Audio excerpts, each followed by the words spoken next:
Terima kasih, Prof. Ini dari Ibu Mariami. Assalamualaikum, Prof.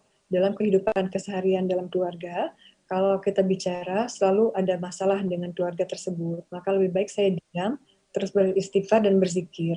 Mohon pencerahannya, Prof, apa sebaiknya yang saya lakukan dalam menghadapi permasalahan dengan keluarga tersebut? Itu hadis Nabi. Atau kama qala Nabi SAW, as-sumtu hukmun. Diam itu adalah hikmah. Diam itu adalah jawaban yang paling baik manakala kita sulit mencari sebuah jawaban. Jadi reaksi itu tidak mesti harus disuarakan dengan mulut. Reaksi itu juga bisa diungkapkan dalam bentuk diam. As-sumtu hukmun. Kalau diam itu bisa lebih meredam api yang sedang memanas. Ya. Kalau diam itu bisa menyelesaikan persoalan lebih cepat, pilihlah diam itu sendiri.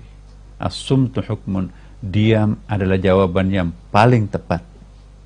Itu kata Rasulullah.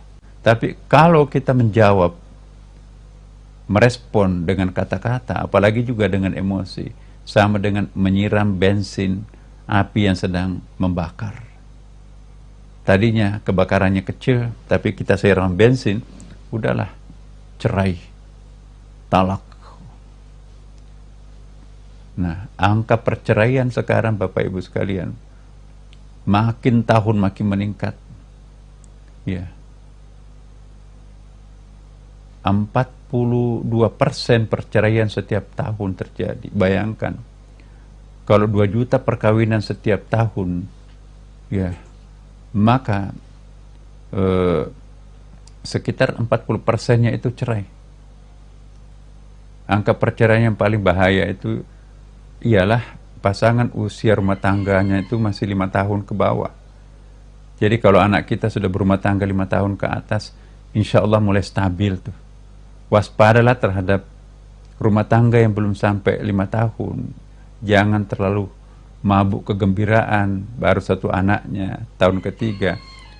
Itu masih sangat rentan perceraian. Ya. 80% perceraian itu usia rumah tangga muda. Nah, apa yang terjadi? Itu muncul persoalan efeknya lain. Bahkan patologi sosial. Kenapa? Anak-anaknya masih kecil-kecil kan? Justru dalam psikologi perkembangan, dia masih pelvic stage. Perlu belayan kasih sayang dari maskulin feminin, otak kanan, otak kirinya itu kan. Tapi kalau sudah cerai nggak bisa mengakses terbuka bapaknya atau ibunya, anak itu jadi korban. Kalau terjadi perceraian, pasti ada orang miskin baru yang namanya perempuan dan anak-anak. Kenapa perempuan miskin baru yang punya sertifikat, yang punya BKPB mobil, yang punya surat-surat berharga? Ya, biasanya nama suami kan. Nah, hukum gono gini kan tidak, ya hampir tidak berlaku di Indonesia ini. Ada undang-undangnya, tapi ya istrinya mau menjual rumahnya, enggak, aku belum siap, masih murah kok. Tapi giliran dia mau jual rumahnya, gampang, karena dia yang punya nama di situ kan. Jadi susah. Anak-anak tadinya sekolah di sekolah unggulan, ada bapaknya yang terjemput, sekarang nggak ada lagi. Sekolah di belakang rumah, belajar nggak belajar.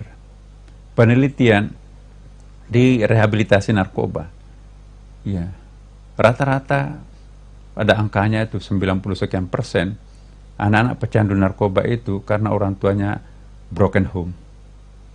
Anak-anak jalanan menurut penelitian Kapolda Metro itu justru anak-anak broken home itu yang mendominasi anak-anak jalanan itu.